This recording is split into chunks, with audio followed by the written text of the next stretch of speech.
मित्रों, आप सबको सुबह सुबह का प्रणाम है। और कुंडली बीच में काफ़ी गैप हो गया है और अब आज मैं पुनः एक नई कुंडली एक नए विषय के साथ आपके साथ आ रहा हूँ और जो काफ़ी जीवन में जिसका बड़ा महत्व है।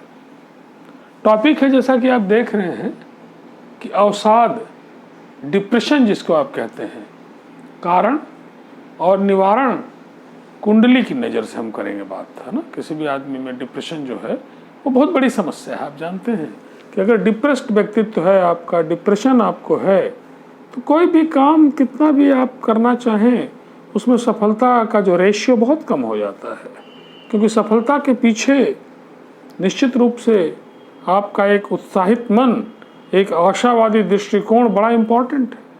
अगर आपका आशा, आप नहीं, ये कहावत है कि आशा ही जीवन है, ऐसे कोई भी आप काम करें, कुछ करें जीवन में, कहीं आगे बढ़ें, उसमें अगर आपका मन में डिप्रेशन है, अवसाद है, सब कुछ निगेटिव थिंकिंग है, हर चीज़ में निगेटिव ही सोच रहे हैं, तब निश्चित रूप से जीवन आपका काफ़ी कठिन हो जाएगा।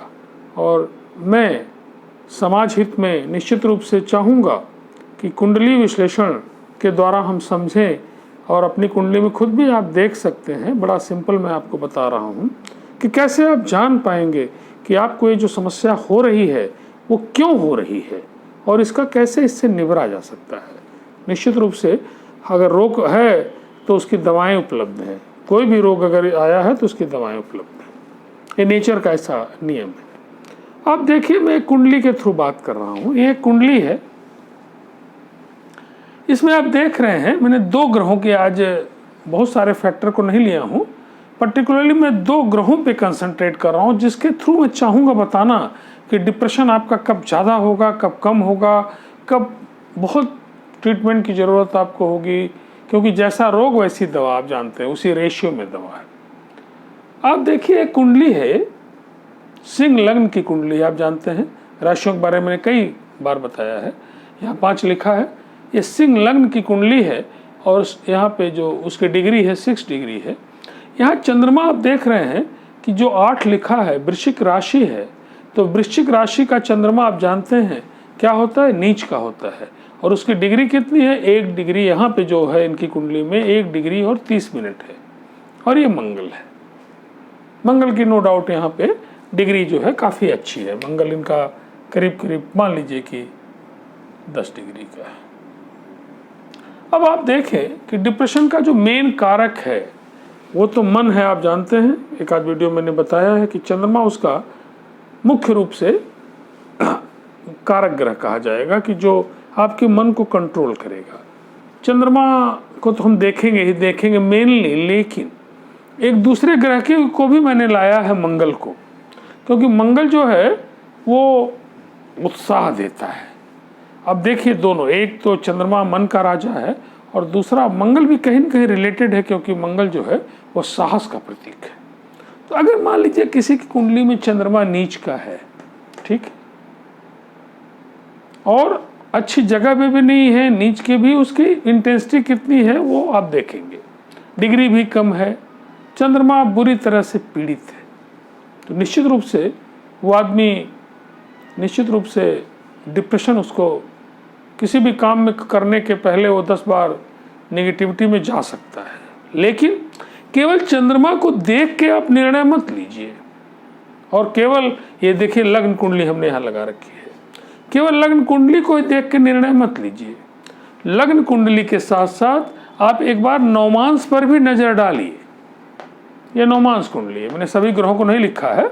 नवमांस कुंडली में आप देख रहे हैं कि चंद्रमा इनका जो है वो अपने घर का हो जा रहा है। 4 यहाँ लिखा, कर्क राशि का चंद्रमा हो जा रहा है। अगर नवमांस में नीच का चंद्रमा अपनी पोजीशन में कोई ज़्यादा परिवर्तन नहीं करता, नीच का ही रह जाता है या दूषित ही रह जाता है, तब तो फिर डिप्रेशन होगा ही होगा बहुत ज़्यादा। और तब निदान की हम लोग चर्चा करेंगे। हमने आपको बताया है कि अगर बुखार साधारण तो उसकी दवा अलग है, डेंगू की लेकिन फिर अलग है। ऐसे यहाँ पर भी किस लेवल का आपका चंद्रमा डाउन हो रहा है, ये हमको देखना होगा। कुंडली में कितना दूषित है, श्रापित योग में है, विष योग में है, केमद्रुत योग में है, बहुत सारे फैक्टर को हम चंद्रमा पे अप्लाई करेंगे।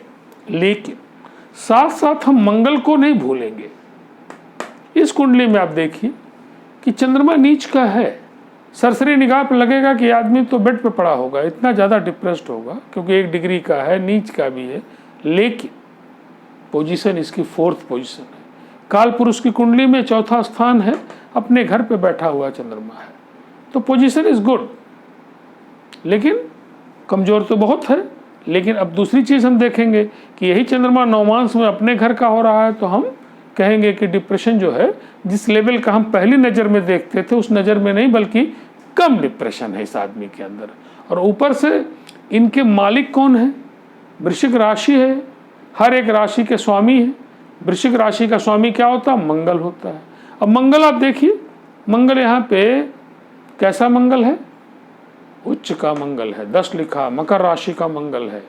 तो अगर चंद्रमा नीच का है और उसके मालिक जो हैं वो उच्च के हैं, तब डिप्रेशन का लेवल और भी कम होगा। इसका मतलब कि इस आदमी की कुंडली में डिप्रेशन नॉमिनल है, ज़्यादा डिप्रेशन नहीं है। ये काफ़ी पावरफुल आदमी है, इसके अंदर काम करके गुजर जाने की क्षमता है।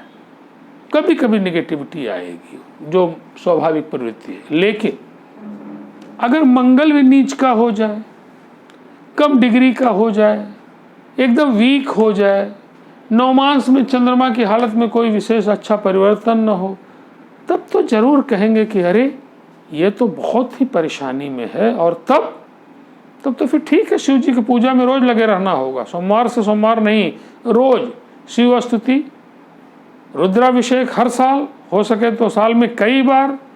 और प्रभु क्या कहते, तो सभी आप जानते हैं काल के रुख को भी शंकर जी बदल देते हैं। परिवर्तन तो आएगा, आप अगर मन से भक्ति करेंगे, उनकी पूजा करेंगे, आराधना करेंगे, तो चेंज तो आएगा, इसमें घबराने की आवश्यकता कतई नहीं है। दूसरी जो छोटे छोटे उपाय हैं, अगर लेवल काफ़ी डाउन है तो चंद्रमा को अर्घ दीजिए। जैसे सूर्य को अर्घ तो आपने देखा होगा, लोग देखते हैं ओम सूर्याय नमः कह के देते हैं, ऐसे ही रात में आप ओम चंद्राय नमः कह के भी जल दीजिए। चंद्रमा उजाला पक्ष में दिखाई देंगे, अंधेरे पक्ष में काफ़ी देर से होंगे, तो कोई बात नहीं, दिखाई दे या मत दिखाई दे, ओम चंद्राय नमः रात में कह के आप अर्घ दीजिए, उनको दिखाई दे तो बहुत अच्छा है।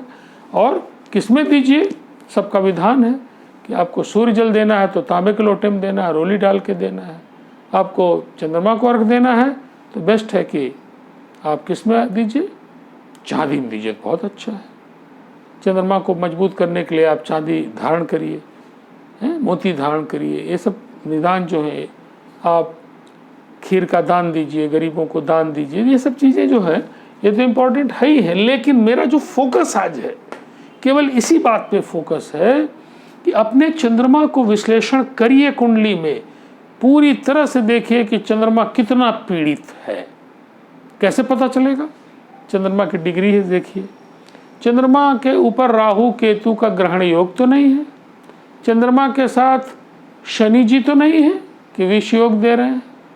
चंद्रमा जो हमारा किस लेवल का पीड़ित है, पहले ये आप डायग्नोस करिए। जैसे आप जाते हैं अपने ट्रीटमेंट के लिए, तो पहले डायग्नोसिस इज़ वेरी इंपॉर्टेंट।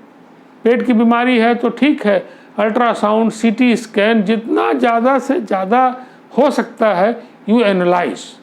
तो फर्स्ट आप चंद्रमा को एनालाइज करिए कि आपका चंद्रमा किस लेवल का पीड़ित है, और फिर लगे हाथ मंगल को भी देखिए कि मंगल की क्या स्थिति है। अगर मंगल बहुत मजबूत है तब तो काफ़ी आराम दे देगा आपको। डिप्रेशन में उत्साह जो है, अरे चलते हैं भाई कह के, तो कुछ काम बनेगा आपका। लेकिन अगर मंगल भी कमज़ोर है, चंद्रमा भी कमज़ोर है, तब निदान दोनों का जरूरी है। मंगल के निदान के लिए तो कलयुग में ऐसे भी हनुमान जी महाराज से बढ़ के कौन है। हनुमान भक्ति में रहिए, आनंद लीजिए मंगल का। ओम मंगल ग्रह के मंत्रों का जाप करिए, ओम मंगलाय नमः कहिए, साधारण मंत्र हैं, और साथ में हनुमान जी की सेवा में रहिए। साल में उन्हें चोला चढ़ा दीजिए, उनके यहाँ बैठिए, कर्मकांड कम भी करिए तो क्या, बैठिए उनके सामने, स्तुति करिए उनकी, देखिए उन्हें, बस केवल प्रभु को देखिए, सब हर लेंगे, नाम ही संकट मोचन। आप देखिए जमीन आसमान का अंतर आएगा, जमीन आसमान का। इस पर आप ट्रस्ट करिए मुझ पे, और अपनी कुंडली को समझ में नहीं आता है अगर आपको, क्योंकि उसमें फिर मैं लग्न भी देखूंगा, पूरी कुंडली के अलजेब्रिक सम मैंने बताया है कि टोटल जो फलादेश है it is not a simple way, ये अलजेब्रिक सम है, प्लस माइनस सारे वेक्टर जैसे होता है ना, ऐसे हम लोग सदिश राशियों की तरह देखेंगे और फिर उसका रिजल्टेंट निकालेंगे। लेकिन मोटे तौर पे आप 2 ग्रहों पे तो कंसंट्रेट करिए, एक तो चंद्रमा पे और दूसरा मंगल पे। जैसा कि मैंने आपको बताया है, पता चल जाएगा, जो ही पता चल जाएगा निदान हम लोग कर लेंगे और फिर उसमें आराम हो जाएगा, फिर आप काम करेंगे। और बस इसी बात के साथ आने वाले दिनों में बहुतेरे वीडियो मेरी अब आएंगी। क्यों? क्योंकि मैं अब सेवानिवृत्त इस नौकरी से हो रहा हूँ, मेरे पास काम ही काम है, कुंडली का रोज ही करूँगा। आप जितनी बार चाहें मुझसे विश्लेषित करवा सकते हैं, 24 घंटे में उपलब्ध हूँ आपके क्वेश्चनों के लिए। ऑनलाइन भी आप जब चाहें तो मुझसे क्वेश्चन कर सकते हैं, अपने सेटिस्फैक्शन के लिए जो चाहें सो क्वेश्चन पूछ सकते हैं।